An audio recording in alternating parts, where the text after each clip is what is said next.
All right, thank you, Team Nova.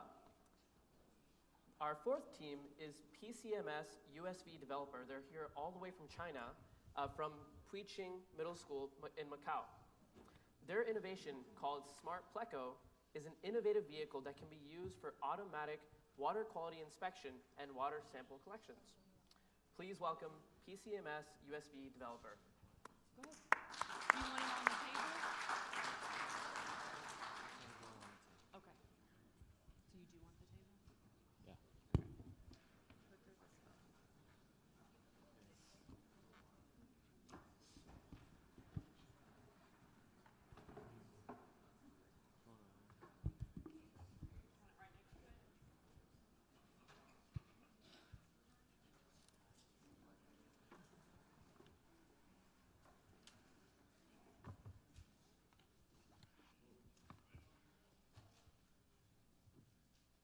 Water pollution.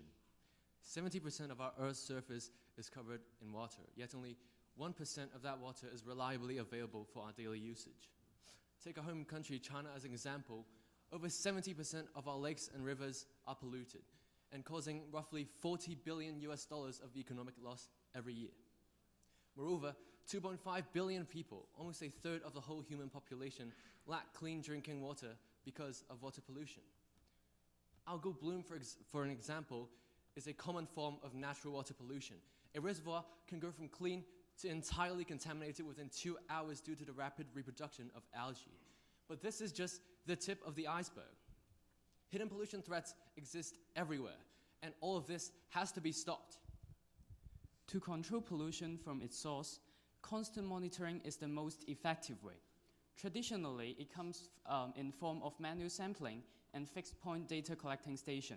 But their lack of geographical and statistical comprehensiveness trigger us to think if there are better alternatives for collecting water quality data. As we know it, unmanned service vehicle, USV, and remotely operated vehicle, ROV, are two major products for water management applications.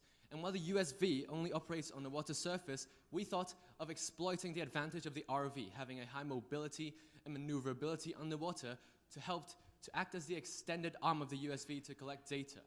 Now we're introducing Aquarobot Duo.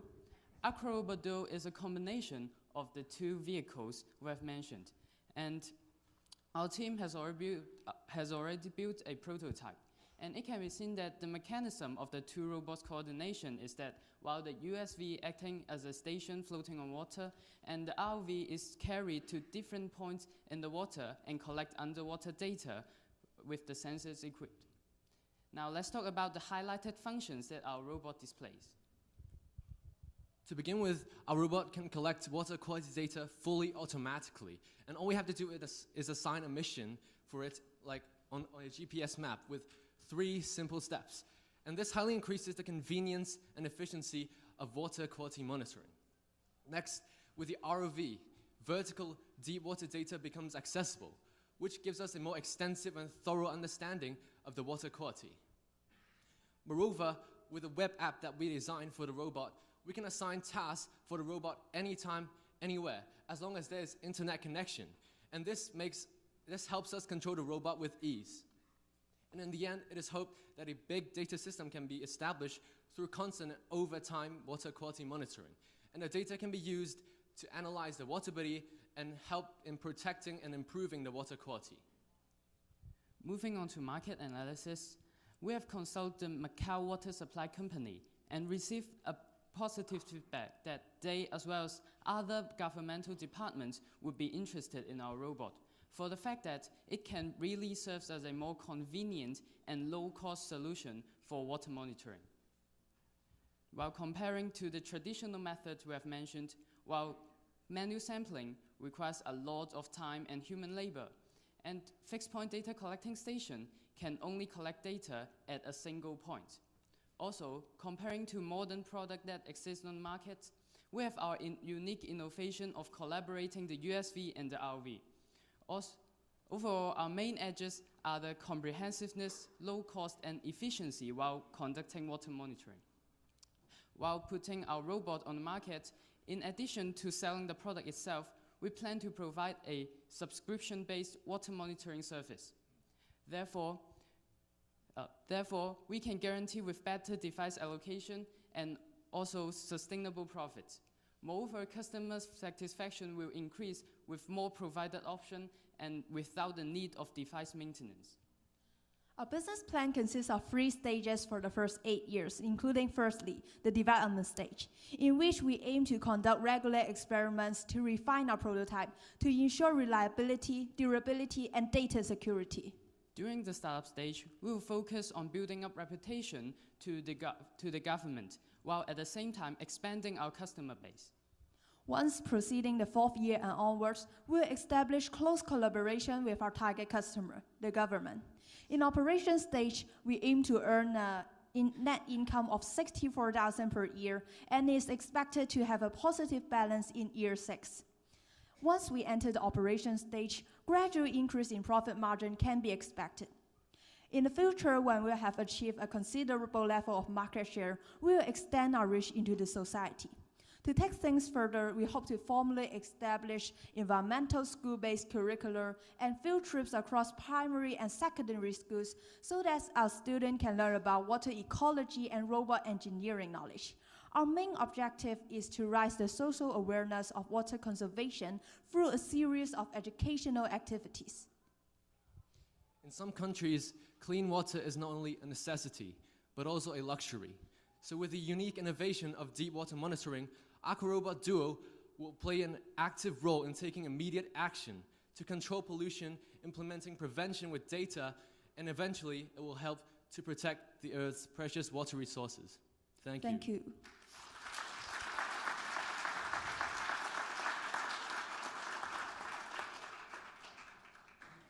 So I don't think I heard this. Are there already competitors that have robots doing this or remote-controlled versions?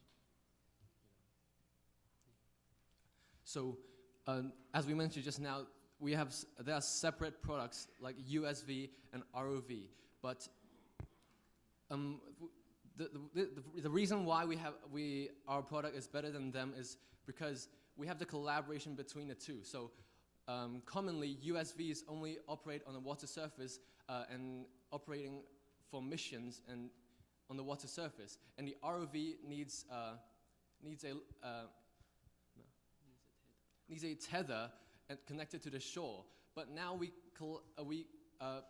put these two products together by connecting the ROV's tether onto the USV, so the ROV acts as the extended arm of the USV to collect deep water data.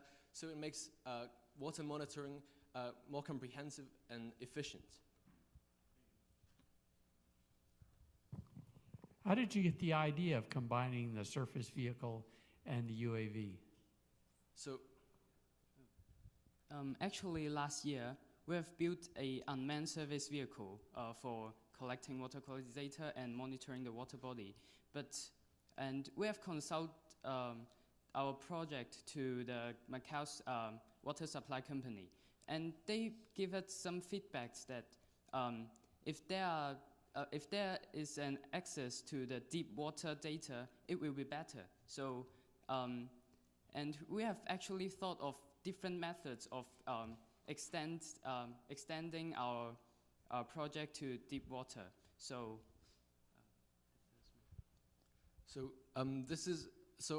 we have several generations of our products. So, as he mentioned just now, we have an unmanned service vehicle, but we thought of using the ROV for its high mobility and maneuverability underwater, so as to reach any point of the water body to collect a thorough and comprehensive data.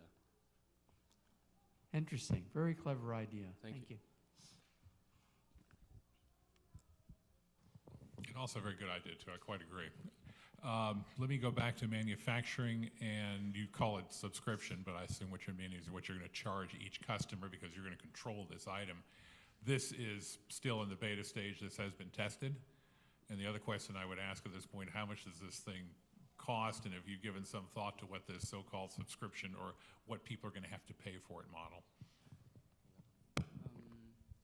Actually, the cost of this robot is about $1,900 US, and it is just the cost of all the components And for the subscription-based auto monitoring service, and we will design the price at a practical situation, like what our company is in.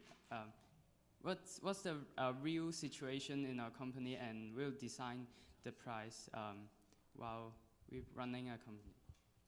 And also about whether we tested the product. So actually, there was a video just now that couldn't play, but we have tested our robot firstly on a pool. So we tested all its functionalities, but we can already collect data fully automatically. But you can say this is a prototype. So we're planning to put them into authentic lakes to really try to analyze the situation of a authentic water body or a reservoir. Thank you. Okay, good job. You brought that all the way from China? Yeah. Yeah. Who built it? So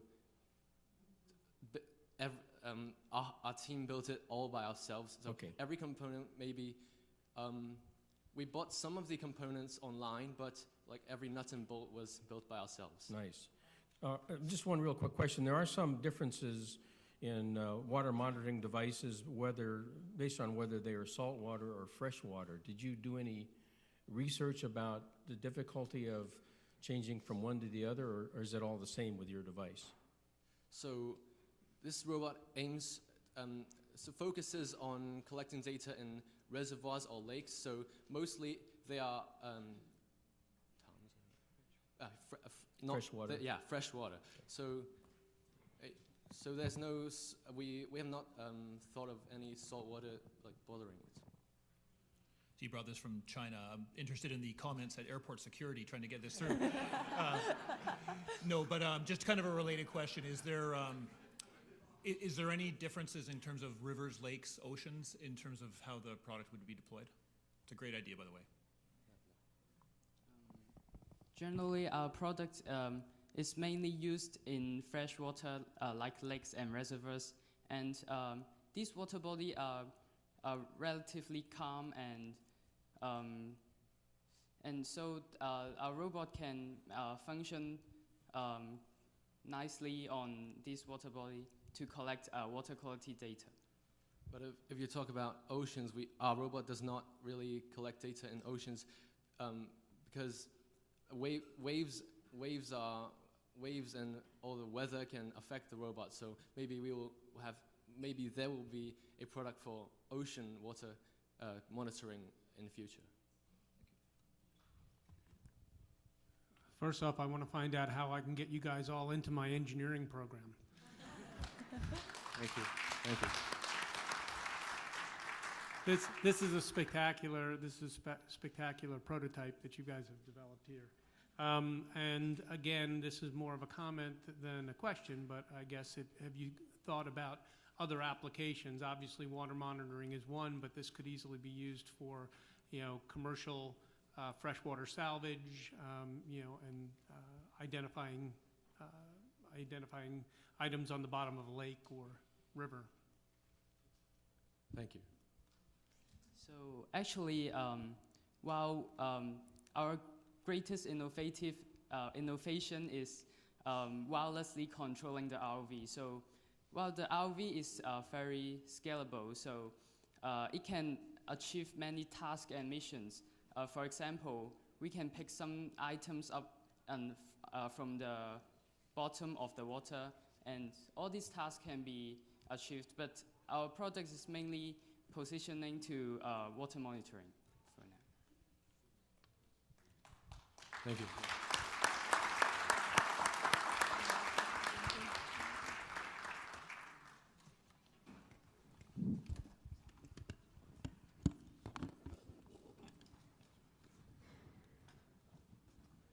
I was trying to imagine just how they fit the robot through security, just, like turn it sideways, maneuver it through.